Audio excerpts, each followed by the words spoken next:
بسم اللہ الرحمن الرحیم۔ السلام علیکم۔ انقلاب کربلا کو پایا تکمیل تک پہنچانے والی ہستی کا نام حضرت امام علی بن حسین بن علی بن ابی طالب ہے۔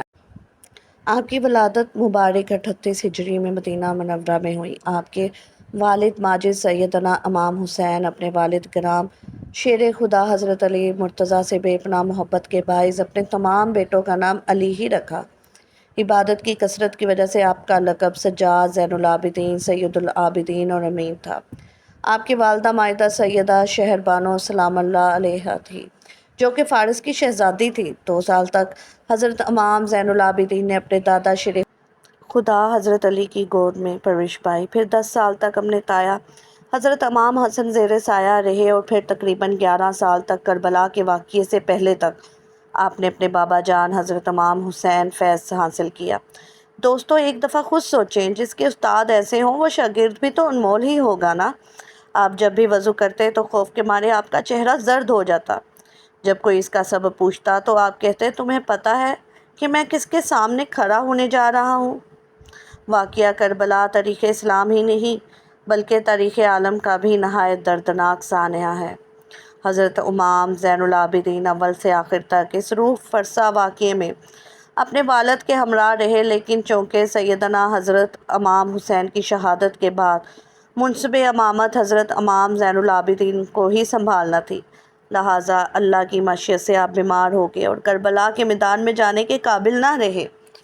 اندازہ کیجئے کہ کس قدر طاقت تھی صدائے حضرت سجاد امام زین العابدین میں کہ یزید جیسا حکمران اپنے جاہ و جلال کے باوجود خاک چاٹنے پر مجبور ہو گیا۔ جب حضرت امام زین العابدین خاندان رسالت کی باعصمت خواتین کے ہمراہ دربار یزید میں داخل ہو گئے تھے تو آپ نے اپنے نانا جان کی طرح شیریں زبان میں نہایت فصاحت و بلاغت کے ساتھ خطبہ ارشاد فرمایا، اپنے خاندان کا تعارف کروایا اور نواسہ رسول امام حسین کی عظمت بیان کی۔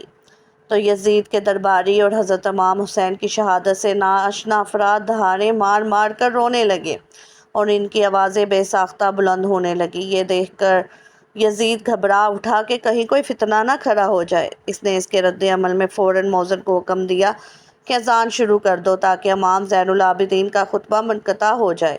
واقعہ کربلا کے بعد زین العابدین 34 سال حیات رہے، لیکن آپ نے کربلا کی یاد کو ہمیشہ تازہ رکھا۔ آپ جب بھی پانی پیتے تو اپنے والد گرام کو یاد کرتے اور بہت دیر تک آنسو بہاتے رہتے۔ اس حوالے سے امام جعفر صادق سے منقول ہے کہ حضرت زین العابدین دن کو روزہ رکھتے اور رات کو عبادت کرتے۔ افطار کے وقت جب بھی آپ کو کھانا اور پانی دیا جاتا تو آپ فرماتے، فرزند رسول بھوکے مارے گئے، ان کو پیاسا رکھا گیا۔ یہی بات مسلسل دہراتے یہاں تک کہ آپ کے اشک آپ کی غذا میں گھل مل جاتے۔ واقعہ کربلا کے بعد آپ کے زمانے میں مختلف تحریکیں چلیں۔ واقعہ ہرا وقوع پذیر جس میں یزید کی فوج نے مدینے پر حملہ کیا کیونکہ انہوں نے یزید کی بیعت توڑ دی تھی، لیکن اس جنگ کے متعلق آپ کی رائے کچھ سازگار نہ تھی، اس لیے امام زین العابدین اپنے خاندان کے ہمراہ مدینے سے باہر رہے۔ اس کے بعد توابین اور مختار سقفہ کا قیام پذیر ہوا، لیکن جب بھی انہوں نے امام سجاد زین العابدین سے رابطہ کیا تو آپ نے خیر مقدم نہ کیا۔ امام زین العابدین اخلاق محمدی کی عملی تصویر تھے۔ ایک وقت ایسا آیا جب مدینہ منورہ میں سے بنو امیہ کو نکال باہر کیا گیا تو مروان ابن حکم، جو کہ امام زین العابدین کا جانی دشمن تھا، اس نے امام سے درخواست کی کہ اس کے خاندان کو اپنے گھر میں پناہ دے دیں۔ امام نے اسے پناہ دی اور اپنے گھر میں مکمل حفاظت سے رکھا۔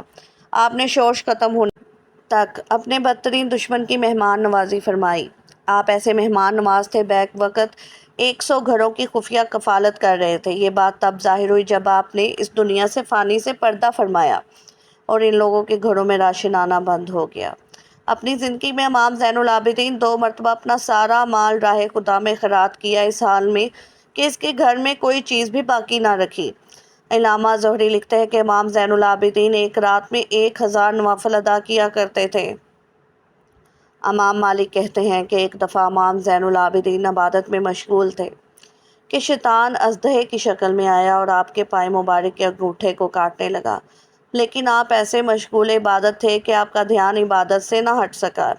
اس لیے آپ شیطان کے اس عمل سے بالکل متاثر نہ ہوئے اور آخرکار شیطان عاجز آ گیا۔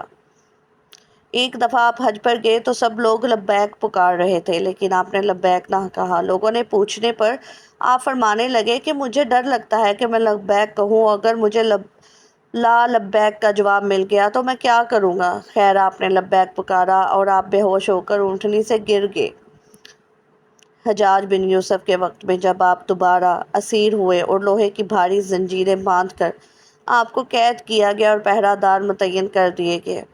امام زہری فرماتے ہیں کہ میں جب امام زین العابدین کو قید میں ملنے گیا تو میں آپ کو دیکھ کر رو پڑا، کہنے لگا کہ میری تمنا یہی ہے کہ میں آپ کی جگہ ہوتا اور یہ مصائب میں برداشت کرتا۔ اس پر امام زین العابدین رضی اللہ عنہ نے فرمایا کہ کیا تجھے یہ گمان ہے کہ اس قید و بندش سے مجھے کرب و بے چینی ہے؟ حقیقت یہ ہے کہ اگر میں چاہوں تو اس میں سے کچھ بھی نہ رہے، مگر اس میں اجر ہے اور تذکر ہے اور عذاب الہی عز و جل کی یاد ہے۔ یہ فرما کر بیڑیوں میں سے پاؤں اور ہتھکڑیوں میں سے ہاتھ نکال دیے۔ یہ اختیارات ہیں جو اللہ تبارک تعالیٰ کی طرف سے انہیں عطا فرمائے گے، اور وہ صبر و رضا ہیں کہ اپنے وجود اور آسائش وجود، گھر بار، مال و متاع، سب سے رضا الہی عز و جل کے لیے ہاتھ اٹھا لیتے ہیں، اس میں کسی چیز کی پرواہ نہیں کرتے۔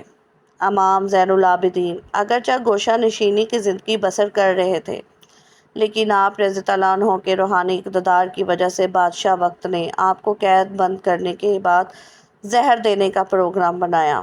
چنانچہ اندلس، سندھ اور وسط ایشیا علاقے فتح کرنے والے ولید بن عبد الملک 58 برس کی عمر میں جناب امام زین العابدین کو زہر دے دیا، جس کی وجہ سے آپ نے 25 محرم الحرام 95 ہجری جامع شہادت نوش کیا۔ آپ کی نماز جنازہ آپ کے بیٹے امام محمد باقر نے ادا کی۔ آپ کو جنت البقیع میں آپ کے تایا جان حضرت امام حسن اور دادی جان حضرت بی بی فاطمہ رضی اللہ عنہ کے پہلو میں دفن کر دیا گیا۔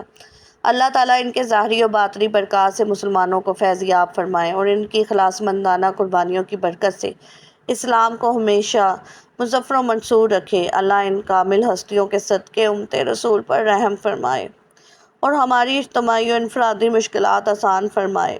کمنٹ سیکشن میں آمین لکھنا مت بھولیے گا۔ جزاک اللہ۔